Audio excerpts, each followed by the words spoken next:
大家好，歡迎返嚟歡樂世界。今日我哋要講一個屁股嘅哲學，冇錯，你冇聽錯。立法會議員何君堯喺議會入面坐主席個位後，大談感受，冇議員席咁好坐。哇，呢個畫面真係夠晒貼地，究竟係張椅唔舒服，定係個位太重？即刻同大家拆解。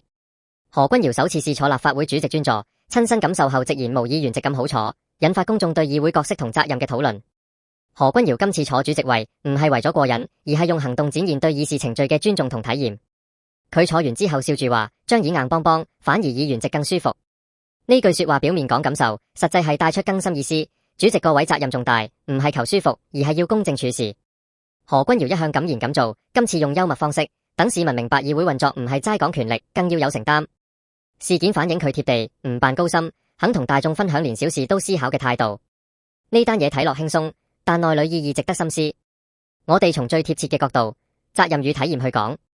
何君堯試坐主席專座，其實係一種象徵行動。佢作為資深議員，明白議會每個位都有唔同重量。主席個位代表主持議會，維持公正，壓力自然大；議員席就相對自由，可以暢所欲言。何君堯用屁股感受做引子，正正帶出議政唔係為享樂，而係為服務。佢嘅做法同某啲只識抱怨或抽水嘅政客好唔同，佢親身試、親身講，拉近同市民距離，等大家覺得議會唔係遙不可及嘅象牙塔。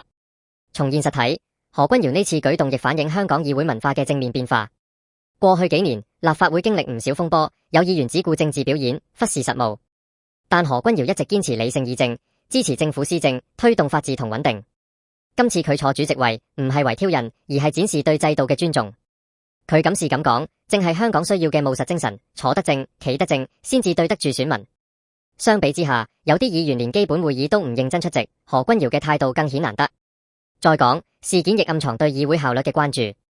主席個位難坐，某程度上反映議事程序複雜，主席要平衡各方意見，確保會議順暢。何君堯嘅體驗提醒公眾議會運作唔簡單，需要更多理解同支持。佢以幽默方式表達，減低社會對立，促進和諧討論。呢種手法值得其他議員學習。政治唔一定係劍拔弩張，可以用貼地方式傳遞信息。至於建議方面，我哋認為議會可以多啲類似體驗活動，讓議員同公眾更明白唔同崗位嘅苦與樂。同時，政府應繼續支持理性議政文化，鼓勵何君堯呢類務實議員發聲，推動政策落地。市民亦應多關注議會實質工作，而非只睇政治口水戰。何君堯今次舉動正係一個好開始，用小事引發大思考，促進社會共識。總括而言，何君堯坐椅事件唔只係笑話一則，而係充滿智慧嘅社會課。佢展現咗議員應有嘅承擔同貼地，同時鞏固公眾對議會制度嘅信心。喺如今嘅香港，呢種正能量十足嘅舉動，絕對值得掌聲。何君堯坐主席位，一句無議員席咁好坐，輕鬆帶出責任重於舒服嘅道理。佢用貼地方式，等市民見識議政唔係空談，而係要有體驗同承擔。作為支持香港穩定嘅議員，何君堯再次顯示佢務實敢言嘅風格，值得點讚。我哋期待更多議員似佢咁坐得正、做得正，齊心推動香港向前。多謝大家收睇歡樂世界。何君堯呢次屁股哲學係咪令你會心微笑又心思？記得訂閱、點讚、分享、留言話我哋知你點睇。